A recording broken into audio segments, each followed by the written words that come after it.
Hello friends, आप सभी का फिर से स्वागत करते हैं हमारे चैनल पर। तो आप सभी देख रहे हैं दर्द से मोहब्बत भाग 8। इससे पहले इस कहानी के 7 भाग अपलोड हो चुके हैं चैनल पर। प्लीज़ आप सभी लोग वो भाग ज़रूर पढ़ लीजिएगा। तो चलिए देखते हैं फ्रेंड्स, आपने अब तक पढ़ा था रुद्र और किट्टू के बीच में रोमांस हो रहा था। रुद्र ने किट्टू की आंखों पर किस किया, फिर उसके माथे पर छोटी सी किस किया। तो किट्टू की धड़कनें अभी डबल स्पीड के साथ भाग रही थी। किट्टू ने भी शर्मा कर अपनी आंखें बंद कर ली। तो रुद्र अभी किट्टू की हरकतें देख रहा था और वो धीरे धीरे मुस्कुराने लगता है। रुद्र अभी किट्टू के लिए रोमांटिक फील कर रहा था। अब देखते हैं आगे। तो रुद्र ने अपनी उंगलियां फोल्ड करके किट्टू की गर्दन पर फेरने लगता है। तो किट्टू ने भी अभी शर्म से रुद्र की शर्ट को कसकर पकड़ लिया था। रुद्र ने अपना माथा किट्टू के माथे से एकदम से टच किया और कहने लगा, किट्टू सॉरी फॉर एवरीथिंग, मुझे माफ कर दो प्लीज। तो अभी किट्टू की आंखों से एक आंसू गिर गया था। तो किट्टू ने भी धीरे से हाँ में अपनी गर्दन हिला दी। किट्टू तो पहले से ही रुद्र के लिए कुछ फील करती थी। रुद्र के चेहरे पर स्माइल आ गई। रुद्र भी धीरे धीरे किट्टू के होठों की तरफ बढ़ रहा था कि तभी आवाज आती है, खरगोश खरगोश डिनर रेडी है, खा लो। तो किट्टू ने भी अभी आंखें खोली तो देखा कि वो डाइनिंग टेबल पर ही बैठी हुई है और रुद्राक्ष उसके सामने खाने की ट्रे लेकर खड़ा हुआ था। तब किट्टू को पता चला कि वो तो अपने एक ख्याली पुलाव पका रही थी। रुद्र ने ट्रे रखते हुए कहा, ये रोटी का नक्शा थोड़ा सा अजीब सा है, लेकिन टेस्ट रोटी का ही होगा। तो अब तुम इसे खा लो। ये सोच ही रही हो कि ये मैं खाऊं या नहीं। किट्टू को तो रुद्र को देखकर अभी हल्की सी स्माइल आ गई थी, लेकिन उसने अपनी स्माइल अंदर ही दबा ली क्योंकि वो नहीं चाहती थी रुद्र को वो इतनी जल्दी माफ कर दे। तो किट्टू ने अभी हिम्मत करते हुए एक छोटा सा टुकड़ा उठाया और साग में डुबा कर खाया, लेकिन उसे देखकर साफ पता चल रहा था कि वो ये बिल्कुल भी नहीं खाती थी। तो किट्टू अभी रुद्र के सामने इंसल्ट नहीं अपनी कराना चाहती थी, इसीलिए उसने जबरदस्ती जैसे तैसे कर कर बाइट खा लिया। तो रुद्र भी अभी अपने दोनों हाथ बांधे हुए बस एक टक उसे ही देखे जा रहा था, जैसे वो कह रहा हो कि तुमने इसे नहीं खाया ना तो मैं तुम्हें खा जाऊंगा, बस अब देखना यही बाकी है। तो किट्टू ने अभी एक नज़र रुद्र को देखा और फिर चुपचाप से खाना खाने लगी, लेकिन अभी किट्टू के गले से निवाला उतर ही नहीं रहा था। तो किट्टू ने अभी जैसे तैसे करके 2 बाइट तो खा लिए थे, मगर तीसरी बाइट में किट्टू को एकदम से उल्टी आने लगी थी। तो रुद्राक्ष ने अपना हाथ किट्टू के मुंह के आगे लगाते हुए कहा कि थूक दो, कोई बात नहीं। तो किट्टू ने भी अभी एक नज़र रुद्र को देखा और डर के मारे उसकी आंखों से एक आंसू बह गया। उसे तो ऐसा लग रहा था शायद रुद्र उसे डांटेगा। तभी उसने रुद्र की हथेली पर ही थूका नहीं। रुद्र ने फिर कहा कि मुझे पता है कि तुम नहीं खाती हो, थूक दो उसे, जबरदस्ती खाने की जरूरत नहीं है। तो किट्टू ने अभी थोड़ा सा हिम्मत करके रुद्र के हाथों पर मुंह का निवाला थूक दिया था, मगर उसका दिल अभी बहुत ज्यादा डर रहा था। रुद्र ने उसे डस्टबिन में डाला और फिर हाथ धोए। फिर उसने टिश्यू पेपर से अपने हाथ पोंछते हुए कहा कि अब बताओ ढंग से कि क्या खाओगी तुम। तो किट्टू ने भी अभी ना में अपनी गर्दन हिला दी थी। किट्टू को लगा कि शायद रुद्राक्ष अभी उस पर बहुत ज्यादा गुस्सा करेगा, लेकिन रुद्र तो आज बिल्कुल भी गुस्सा नहीं कर रहा था। रुद्र ने फिर से कहा कि कुछ पूछ रहा हूँ ना मैं तुमसे कि तुम क्या खाओगी, ऐसे बुत बन के क्यों बैठी हो। तो किट्टू ने अभी फिर से ना में अपनी गर्दन हिला दी। रुद्र ने अभी टाइम देखा तो 11 बज चुके थे। रुद्र ने कहा कि बहुत ज्यादा लेट हो गया है, मैगी बना देता हूँ, वही खा लो और फिर अपनी मेडिसिन भी लेकर रेस्ट कर लेना, ओके। तो रुद्र ने अभी 5 मिनट में ही मैगी बनाकर किट्टू के सामने रख दी थी। किट्टू खुशी खुशी अभी मैगी खा लेती है। मैगी खाते हुए किट्टू ने रुद्र को अभी एक बार भी नहीं देखा था, क्योंकि उसकी अभी हिम्मत ही नहीं थी कि वो रुद्र को देख ले, क्योंकि उसे अपनी गलती का थोड़ा सा एहसास हो चुका था। किट्टू ने अपनी मैगी खत्म की और फिर चुपचाप से अपने कमरे की तरफ जाने लगी, लेकिन जब उसने अभी आधी सीढ़ियां पार कर ही ली थी तो रुद्र ने अभी पीछे से कहा कि आज के बाद रुद्र को कभी भी चैलेंज मत करना, वरना तुम ही भरोगी और फिर तुम पर ही भारी पड़ेगा, मुझे मत कहना। जाओ जाकर अब अपनी मेडिसिन ले लो। तो किट्टू अभी थोड़ा सा मुड़ती है और फिर उसने रुद्र को देखा। किट्टू के चेहरे पर अभी हल्की सी स्माइल आ चुकी थी। रुद्र ने भी उसे देख लिया था। किट्टू फिर जल्दी से अपने कमरे की तरफ चली गई थी। किट्टू को अभी स्माइल करता हुआ देखकर रुद्र के चेहरे पर भी स्माइल आ गया था। आज पहली बार रुद्र का दिल इतना स्पेशल फील कर रहा था। उसने अपना सीधा हाथ अपने बालों में फिराते हुए कहा, खरगोश बहुत स्मार्ट बनती हो ना, पर हो नहीं पागल लड़की। थोड़ी देर के बाद रुद्राक्ष भी अपने कमरे में आकर अपने लैपटॉप पर कुछ काम करने लगता है। तो किट्टू अभी अपने कमरे में ही मौजूद थी, लेकिन उसे आज बिल्कुल भी नींद नहीं आ रही थी। किट्टू दिन में कई घंटे सो ली थी, इसीलिए वो बार बार करवटें लिए जा रही थी। उसे तो बहुत कुछ बेचैन कर रहा था। पता नहीं क्यों किट्टू का मन था कि वो एक बार फिर से रुद्राक्ष को जाकर देख ले। किट्टू दबे पांव रुद्र के कमरे की तरफ बढ़ गई। किट्टू ने अभी हल्का सा गेट खोलकर देखा तो रुद्राक्ष अभी अपने लैपटॉप पर कुछ काम कर रहा था, जो काफी ज्यादा बिजी लग रहा था।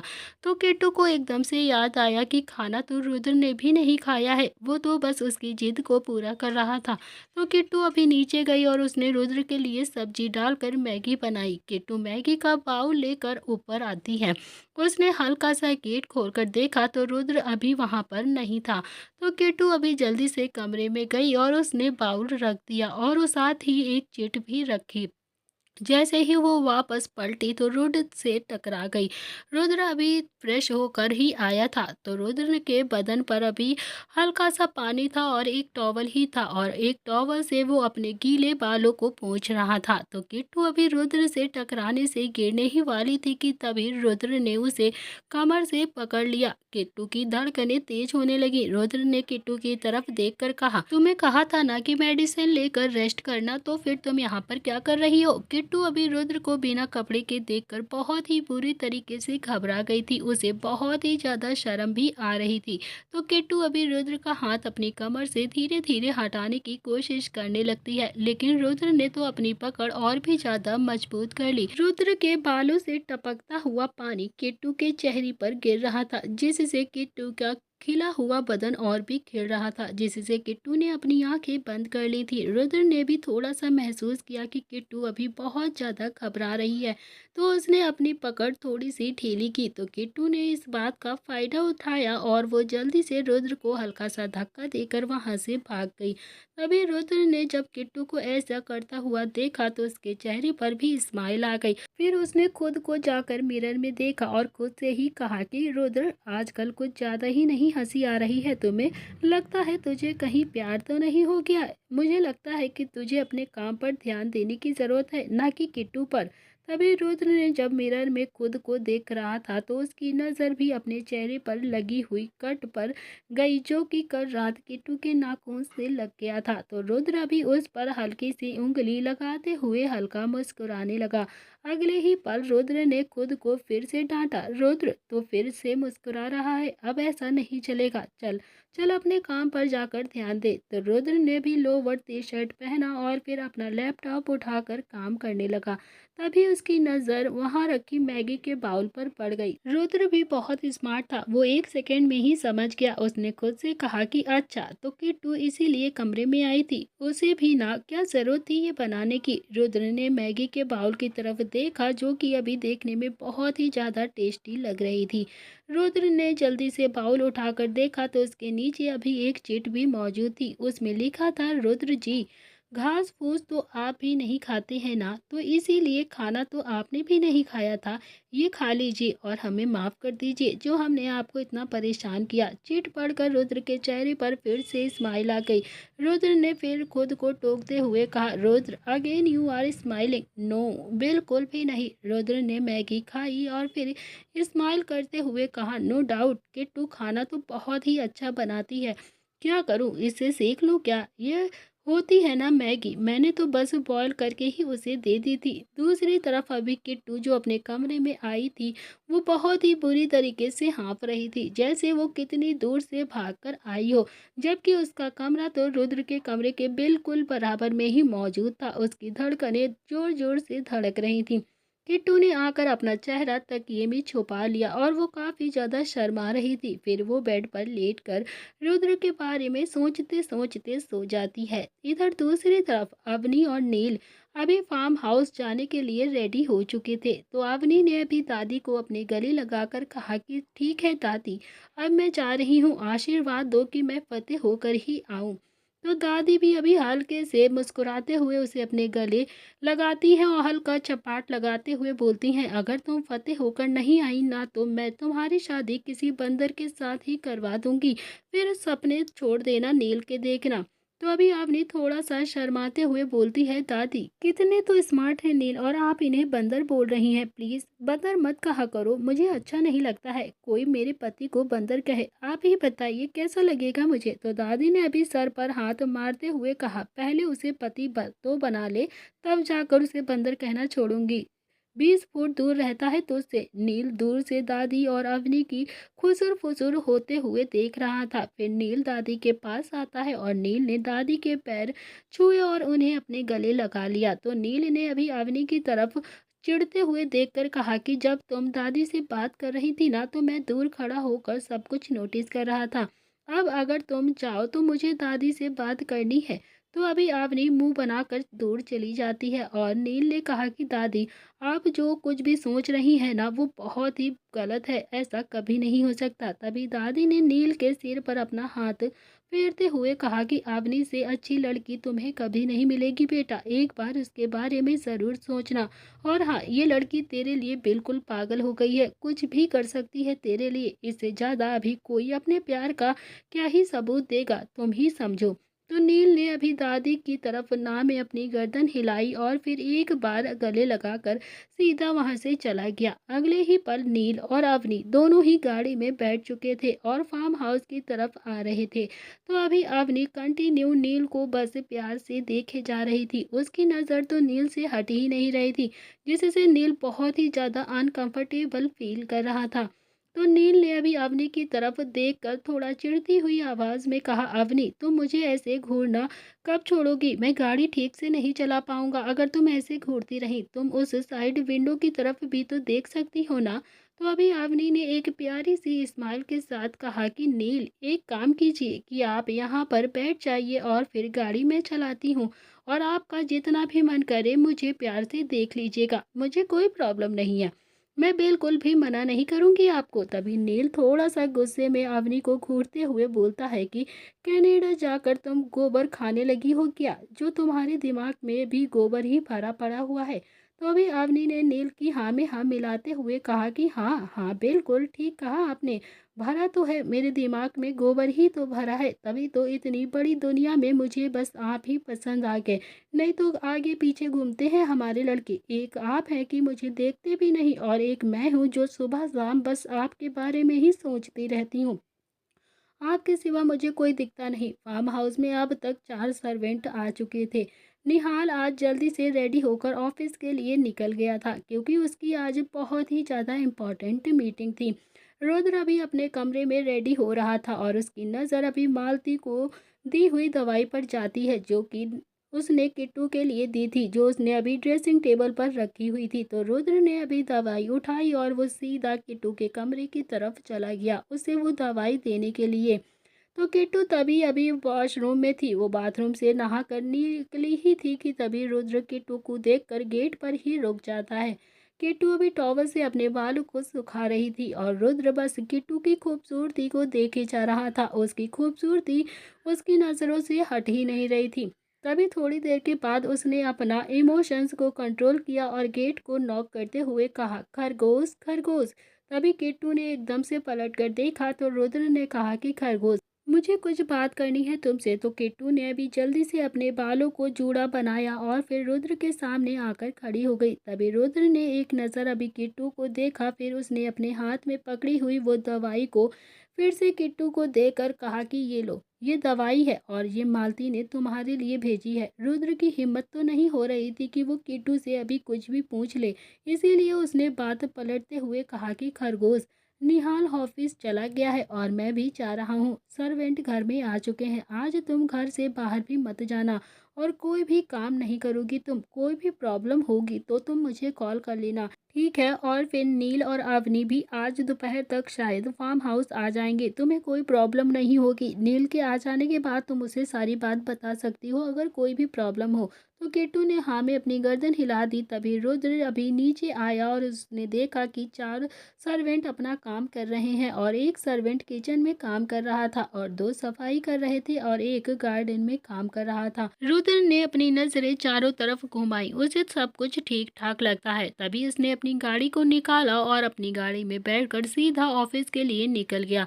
रुद्र करीब फार्म हाउस से अभी 1 किलोमीटर ही थोड़ा सा दूर हुआ था कि उसने न जाने क्या सोचा और अपनी गाड़ी दोबारा से वापस से फार्म हाउस के लिए घुमा ली। रुद्र अभी गाड़ी से उतरकर वापस से फार्म हाउस में अंदर आ चुका था।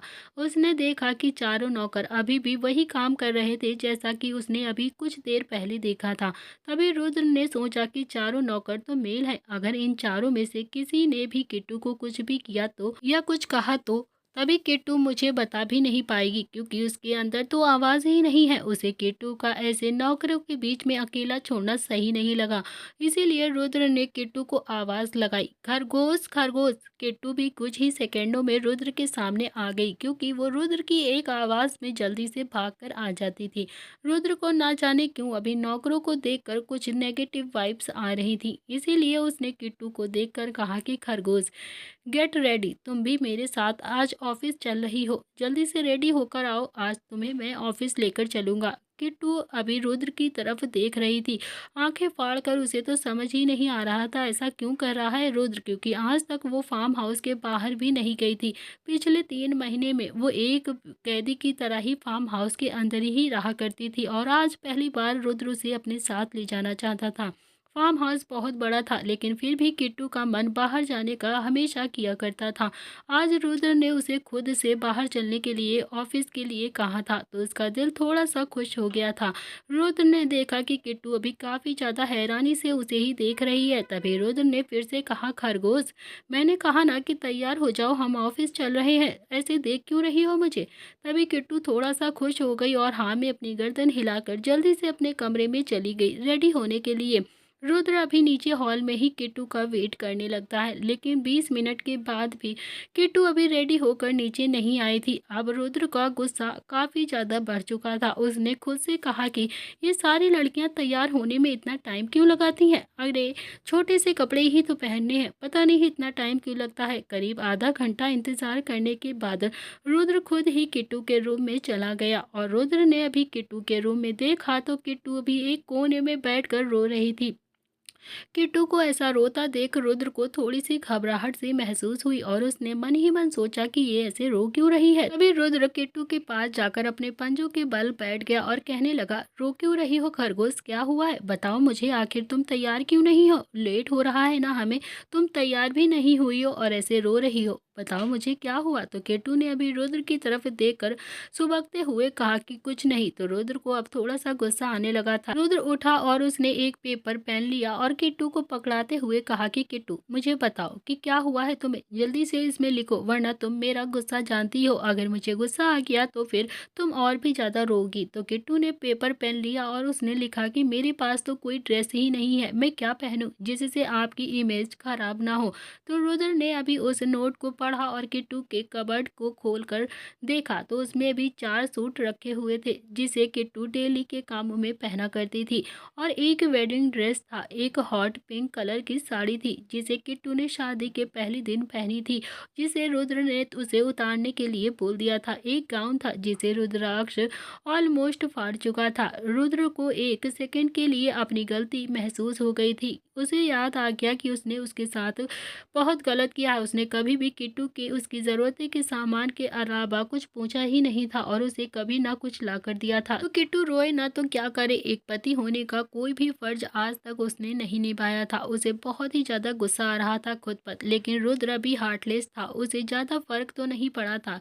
इधर दूसरी तरफ अवनी और नील की गाड़ी खराब हो चुकी थी। दोनों ही पैदल ही रास्ते को तय कर रहे थे। नील को थोड़ा गुस्सा आ रहा था। नील आगे आगे चल रहा था तो अवनी भी उसके पीछे पीछे चल रही थी। नील ने पलट कर अवनी को देखा और कहा कि थक गई अवनी। तो अवनी काफ़ी ज़्यादा थकी थी, वो बहुत ज़्यादा परेशान भी थी, लेकिन फिर भी उसने नील की तरफ स्माइल करके कहा कि अगर तुम्हारे साथ पैदल चलना हो ना तो पूरी ज़िंदगी भी पैदल चल सकती हूँ मैं। पता है क्यों नील? तभी नील ने थोड़ा सा कन्फ्यूज़न के साथ पीछे मुड़कर कहा कि क्यों? तो अभी अवनी ने अपनी उंगली से हार्ट शेप बनाया और फिर अवनी ने चिल्लाकर कहा कि क्योंकि अवनी ऑलवेज लव नील। समझे आप? तो नील अभी आगे देखने लगता है और फिर उसके चेहरे पर भी एक छोटी सी मुस्कुराहट आ गई थी, मगर उसने खुद से कहा कि पागल लड़की। इधर फार्म हाउस में रुद्र ने उसमें से एक पिंक साड़ी निकाल कर किट्टू को देते हुए कहा कि ये लो खरगोश, इसे पहन लो, इसमें तुम बहुत ज़्यादा खूबसूरत लगोगी। तभी किट्टू ने थोड़ा सुबकते हुए साड़ी तो ले ली और वो सीधा बाथरूम में चली गई चेंज करने के लिए। किट्टू साड़ी पहनकर बाहर आई। किट्टू ने कभी कोई भी मेकअप नहीं किया था, फिर भी किट्टू बहुत ही ज़्यादा खूबसूरत लग रही थी। रुद्राक्ष ने अभी किट्टू को नोटिस किया कि उसका ब्लाउज अभी हाई नेक है। तभी रुद्राक्ष ने दिमाग पर अपना जोर डालते हुए उसे याद आता है कि पिछले 3 महीने से किट्टू ने एक ऐसी कोई भी ड्रेस नहीं पहनी थी जिससे उसकी बैक दिखाई दे। तभी वो हमेशा से अपनी कमर को कवर करके ही रखा करती थी। आज तक कभी भी किसी ने भी किट्टू का बदन खुला हुआ नहीं देखा था। रुद्र भी किट्टू को लेकर नीचे आता है। जैसे वो दोनों गाड़ी में बैठने ही वाले थे कि तभी मालती ने अभी पीछे से आवाज़ दी। किट्टू ने देखा तो मालती अभी उसके पास ही आ रही थी। किट्टू अभी गाड़ी में बैठने से रुक जाती है तो मालती उसके पास आती है और कहने लगती है, किट्टू मैडम, पति के साथ पहली बार आप बाहर जा रही हो ना, और फिर आपने तो सिंदूर भी नहीं लगाया और ना ही कोई बिंदी लगाई है। रुको मैडम, मैं लेकर अभी आती हूँ। ये कहकर मालती जल्दी से अंदर चली गई और थोड़ी देर में ही सिंदूर की डिब्बी और छोटी सी बिंदी लेकर आ गई। तो अभी मालती ने किट्टू को इशारा किया कि वो इसे लगा ले, लेकिन किट्टू की तो हिम्मत ही नहीं हो रही थी क्योंकि रुद्राक्ष ने उसे पहले से ही इतना टॉर्चर किया हुआ था। वो सिंदूर की बिंदी को ले लेती है। तभी किट्टू ने रुद्र की तरफ देखा जो अभी मोबाइल में बिजी था, पर उसका ध्यान तो किट्टू और मालती पर ही था ना। तो रुद्र ने अभी बेपरवाह होकर कहा कि जो लगाना है जल्दी लगाओ, नहीं तो हमें लेट हो जाएगा। तभी किट्टू ने जल्दी से वो बिंदी लगाई और मांग में सिंदूर भर लिया। तो किट्टू का अभी कार में बैठने ही वाली थी कि तभी फिर से वो जल्दी से पलटी और मालती के पैर छू लेती है। तो मालती की आंखें भी एकदम से नम हो गई थी क्योंकि वो रुद्र के पास एक मामूली सी नौकर की बीवी थी। उम्र में तो वो बड़ी थी पर ओहदे में बहुत ही छोटी थी किट्टू से। तभी मालती ने अभी किट्टू के सिर पर अपना हाथ रखकर बहुत ही खुशी के साथ कहा, सदा सुहागन रहो बेटी, हमेशा तुम्हारा मांग का सिंदूर अमर रहे। किट्टू आज बहुत ज़्यादा खुश थी क्योंकि आज पहली बार वो रुद्र उसे खुशी से अपने साथ बाहर लेकर जा रहा था। तभी रुद्र भी ड्राइव कर रहा था और किट्टू भी विंडो से बाहर देख रही थी। विंडो से बाहर देखकर किट्टू अभी काफ़ी ज़्यादा खुश लग रही थी। किट्टू को आज खुश देखकर रुद्र भी बहुत ज़्यादा खुश हो रहा था और उसने अपनी खुशी अपने चेहरे पर बिल्कुल भी आने नहीं दी। करीब 1 घंटे के बाद वो दोनों ही ऑफिस पहुंच जाते हैं। किट्टू भी खुशी खुशी गाड़ी से बाहर उतरती है। जब स्टाफ ने देखा कि रुद्र प्रताप सिंह आज अपनी वाइफ के साथ आए हैं तो सब के सब वहां पर इकट्ठा हो गए और सब ने रुद्र और किट्टू को वेलकम करने के लिए अच्छी सी प्लानिंग करी। लेकिन इतने सारे लोगों को एक साथ देखकर किट्टू तो बहुत ज़्यादा घबरा गई और उसने कसकर रुद्र के बाजुओं को पकड़ लिया। तभी रुद्र अभी किट्टू की घबराहट समझ गया था। उसने किट्टू के हाथ पर अपना हाथ रखते हुए धीरे से कहा, मेरा ऑफिस है, यहाँ सब मेरे एम्प्लॉयज़ हैं, डरो मत, कोई भी कुछ नहीं कहेगा आपको। और हाँ, मैं तुम्हारे साथ हूँ ना, तो फिर तुम्हें डरने की क्या ज़रूरत है। फिर रुद्र ने किट्टू का हाथ अपने हाथों में पकड़ा और उसे अपने कैबिन की तरफ लेकर चला गया। तो रुद्र का कैबिन भी अभी काफ़ी ज़्यादा बड़ा था और बहुत ही ज़्यादा सुंदर भी था। एक साइड में बड़ी सी टेबल रखी थी और उसके पीछे चेयर जिस पर रुद्र बैठा करता था और एक साइड में सोफ़ा पड़ा हुआ था। एक प्राइवेट रूम भी अटैच था उसकी ऑफिस में। तभी जहाँ रुद्र अभी रेस्ट किया करता था, किट्टू ने अभी इशारे से रुद्र से हाँ में हाँ मिलाते हुए अपना हाथ की अच्छी सी पोज बनाई और कहा कि आपका कैबिन तो बहुत सुंदर है। रुद्र ने किट्टू से कहा कि खरगोश, मैं पूरा दिन काम करूंगा और तुम बोर हो जाओगी। तुम्हें टाइम पास के लिए कुछ भी चाहिए तो मुझे बता दो, मैं अभी तुम्हारे लिए मंगवा देता हूँ। तो किट्टू ने अभी एक पेपर पर लिख दिया था कि रुद्र ने पेपर उठाकर देखा तो उसमें लिखा था कि पेंसिल, कलर और पेपर्स मंगा दीजिए, हमें ड्राइंग करने का बहुत ज़्यादा शौक है, प्लीज़। तभी रुद्र ने अभी कुछ ही मिनटों में उसे देखा और फिर ये सारी चीजें मंगवा दिया। किट्टू ने वहाँ सारा सामान उठाया और फिर सोफे पर जाकर बैठकर ड्राइंग बनाने लगी। रुद्र भी अपने काम में काफी ज्यादा मसरूफ हो गया था। करीब 2 घंटे के बाद रुद्र को ध्यान आया कि किट्टू ने तो आज कुछ भी नहीं खाया है, वो तो ब्रेकफास्ट भी करके नहीं आई थी। तभी रुद्र ने एक कॉल किया और लंच का अरेंजमेंट कर दिया। इधर दूसरी तरफ निहाल अभी किसी 5 स्टार होटल में अपनी मीटिंग अटेंड कर रहा था। मीटिंग थोड़ी देर में ही खत्म हो गई और मीटिंग खत्म होने के बाद जब निहाल अपने स्टाफ के साथ होटल के बाहर जाने लगा तो उसने होटल के रेस्टोरेंट में अभी नव्या को किसी लड़के के साथ देखा था। हालांकि निहाल ने नव्या को काफी दूर से देखा था, मगर वो समझ जरूर गया था कि ये नव्या ही है। इसीलिए निहाल को भी लगा कि शायद वो मेरा वहम होगा। वो अपने स्टाफ के साथ पार्किंग एरिया में आ गया था। तो पार्किंग एरिया में उसने नव्या की गाड़ी भी देखी थी, जिससे निहाल का यकीन हो गया था। जो अभी तक शक था वो अभी यकीन में बदल चुका था कि वो जरूर किसी लड़के के साथ ही है। तो वो लड़की नव्या ही थी। निहाल ने अपने मैनेजर अंकित से कहा कि अंकित, मुझे इस लड़के के बारे में सारी की सारी इन्फॉर्मेशन अभी के अभी चाहिए। जितनी जल्दी हो सके मुझे अभी सारी इन्फॉर्मेशन ला कर दो। तभी अंकित ने भी जल्दी से अपना सिर हाँ में हिला दिया और कहा कि ठीक है सर, मैं जल्द से जल्द कोशिश करूंगा कि आपको ये सारी इन्फॉर्मेशन लाकर दे देता हूँ। इधर दूसरी तरफ नव्या अभी जिस लड़के के साथ बैठी हुई थी उस पर काफी ज्यादा गुस्सा हो रही थी। तभी नव्या ने कहा कि चिराग, कब तक चलेगा ऐसा? तुम मुझे ऐसे ही बहलाते रहोगे क्या? मुझे नहीं रहना है ऐसे तुम्हारे साथ। तो मेरे भाई से मिलते क्यों नहीं हो? क्यों नहीं उनसे कोई बात करते हो? भैया से मिल तो लो एक बार और मेरा हाथ मांग लो उनसे। 2 महीने से तुमने मुझे ये अंगूठी दे रखी है, लेकिन तुम शादी की बात करने मेरे घर भी नहीं आते हैं और ना ही कुछ बात करते हो मेरे भाई से। चिराग ने कहा, नव्या, मैं इतनी जल्दी शादी के लिए रेडी नहीं हूँ यार। शादी एक रिस्पॉन्सिबिलिटी होती है, मैं इतनी जल्दी शादी नहीं कर सकता और तुम समझती क्यों नहीं हो? मैं इतनी जल्दी इतनी सारी नहीं उठा सकता हूँ रिस्पॉन्सिबिलिटी। हमें मिले हुए अभी 2 महीने ही तो हुए हैं। तो नव्या ने कहा, लेकिन इन 2 महीने में मुझे तुमसे 2 जन्मों वाला प्यार हो गया है। चिराग, तुम बस मेरे घर आकर मेरा रिश्ता मांग लो, नहीं तो मुझे कुछ नहीं पता। थक हार कर चिराग ने कहा कि ठीक है नव्या, मैं मेरे डैड से बात करता हूँ। अगर वो हमारे रिश्ते के लिए रेडी हो गए ना तो मैं बहुत ही जल्द तुम्हारे घर आऊँगा और तुम्हारा हाथ मांगूंगा आके।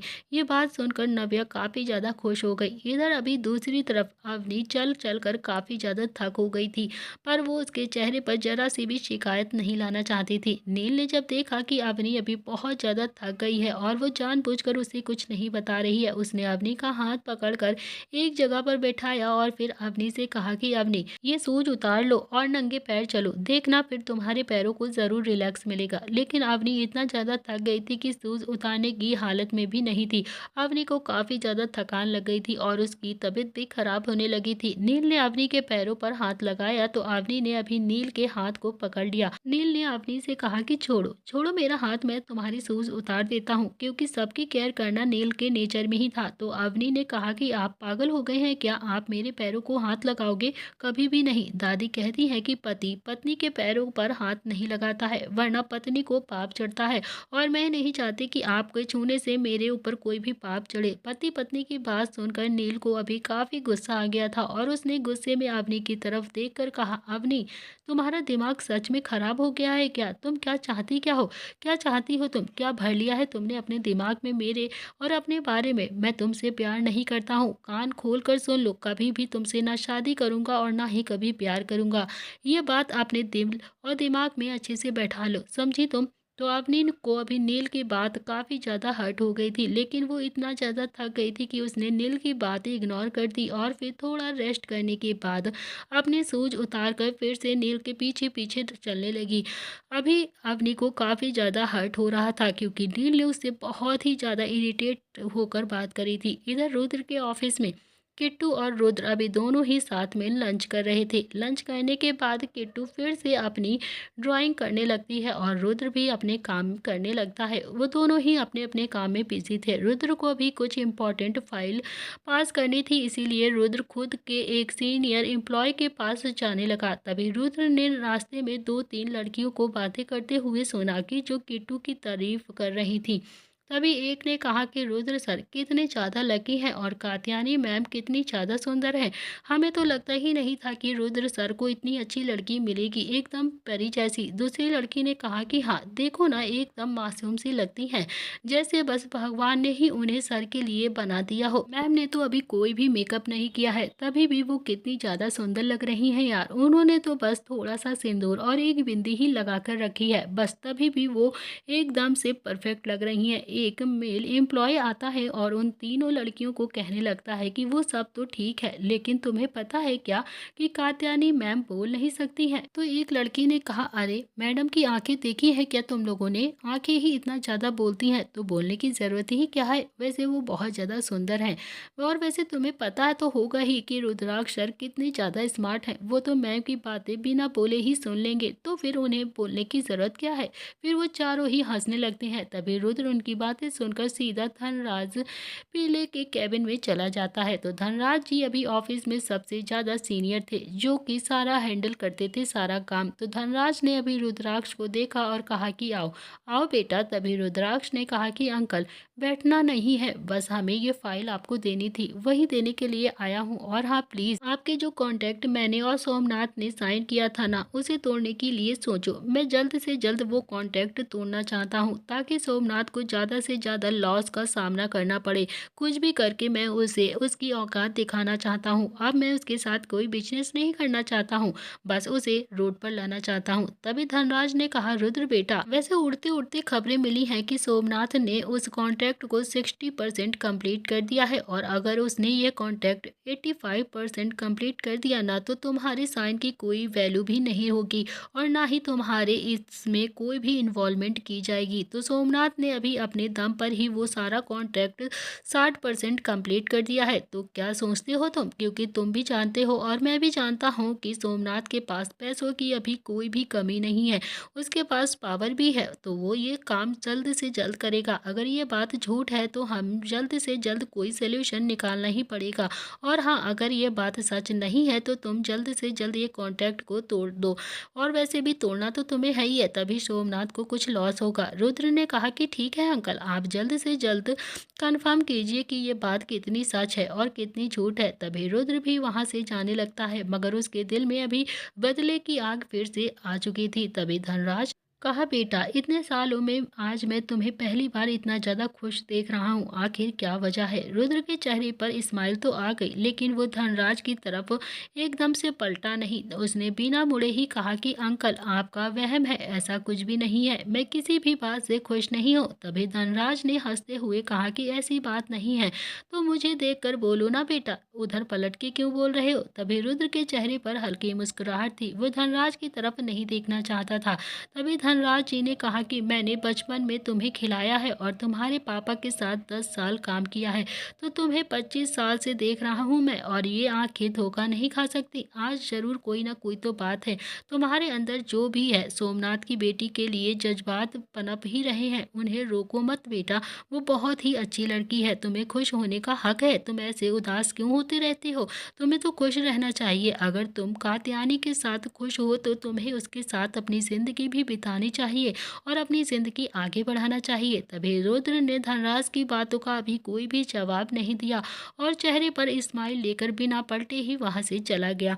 रुद्र भी समझ गया था कि कात्यायनी के लिए उसके दिल में कुछ तो है। रुद्र अपने कैबिन में आ गया था और उसने किट्टू को देखा, जो अभी बेसुध होकर पेंटिंग बना रही थी। उसके पूरे चेहरे पर कलर्स लग गए थे, उसके हथेली पर, बाजू पर, हर जगह अभी कलर लगा था, लेकिन वो अभी दीन दुनिया से बेखबर थी और अपनी पेंटिंग करने में बिजी थी। किट्टू ने बहुत सारे कार्टून्स कैरेक्टर बना रखे थे, उसमें कलर भी किया था, जो कि बहुत ज़्यादा सुंदर लग रहे थे। रुद्र अभी किट्टू को एक नज़र बस देखे जा रहा था। रुद्र ने नोटिस किया कि वो एक एम्प्लॉय सही कह रहे थे कि हाँ, खरगोश सच में बहुत ज़्यादा खूबसूरत है। उसकी खूबसूरती का तो कोई जवाब ही नहीं है। उसकी मोटी मोटी आंखें, पतले पतले होंठ, दूध सा गोरा रंग, काले घुंघरैले बाल, किट्टू के गाल जो एकदम से नेचुरली गुलाबी थे, जो किट्टू की खूबसूरती को और भी ज़्यादा बढ़ा रहे थे।